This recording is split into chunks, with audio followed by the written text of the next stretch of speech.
బైబిల్లో రోమపత్రిక 6వ అధ్యాయం 18వ వచనంలో పౌలు గారు పాపం నుండి విమోచింపబడి నీతికి దాసులైతిరి, ఇందుకు దేవునికి స్తోత్రము అని అంటారు. అవును కదా, ఒకప్పుడు మనమందరము పాపానికి దాసులు.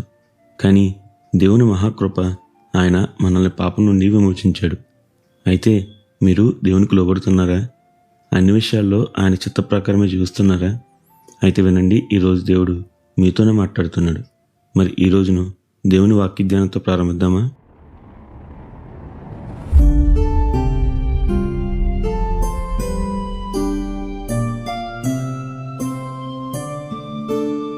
మనందరికీ బైబిల్లో పౌలు గారి జీవితం బాగా తెలుసు. ఒకప్పుడు ధర్మశాస్త్రాన్ని తీవ్రంగా అనుసరిస్తూ వైరాగ్యం గల పరిసయ్యునిగా, గమాలీయేలు పాదాల వద్ద విద్యాభ్యాసం చేసిన వాడిగా, ఇశ్రాయేలు వారిలో బెన్యామీను గోత్రీకునిగా, తెలియకనే దేవునికి వ్యతిరేకంగా నడుస్తూ భక్తి చేసినవాడు ఈ పౌలు గారు. తాను చేస్తున్నది భక్తి అనుకున్నాడు, తన మార్గం సరైంది అనుకున్నాడు. కానీ దమస్కు మార్గంలో ప్రభు దర్శనంతో తన జీవితం మారిపోయింది. తన మార్గం మార్చుకున్నాడు. పాపపు కాడి నుండి విమోచింపబడ్డాడు. అలాగే నీతికి లోబడ్డాడు. పౌలు గారు ఎంతగా లోబడ్డారు అంటే, తాను రాసే పత్రికల ప్రారంభంలో క్రీస్తు దాసును అని తను సంబోధించుకునేవారు. తెలుసా, దాసుడు ఎప్పుడు తన యజమానునికి లోబడాల్సిందే.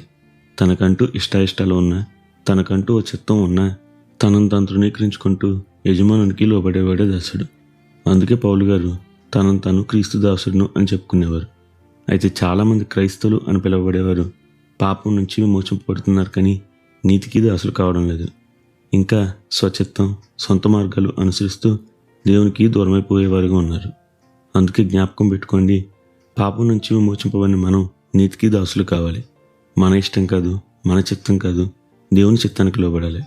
అలాగే గుర్తుపెట్టుకోండి, దేవుని చిత్తం ఎల్లప్పుడూ మనకు మేలు చేసేదే, ఆశీర్వాదాన్ని తెచ్చేదే, కానీ నిరాశపరిచేది కాదు.